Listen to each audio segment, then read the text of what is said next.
আসসালামু আলাইকুম।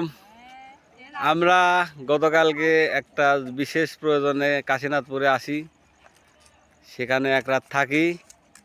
তারপর আমরা সকাল 7টায় ট্রেন ধরি। এই যে আমাদের ট্রেন চলে আসছে, এই কিছুক্ষণের মধ্যে চলে আসবে। আপনারা একটু অপেক্ষা করেন, এখনই দেখতে পারবেন।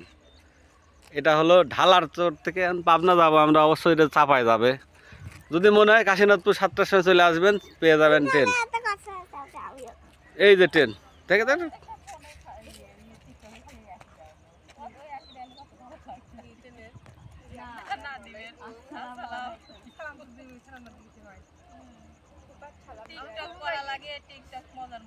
এই যে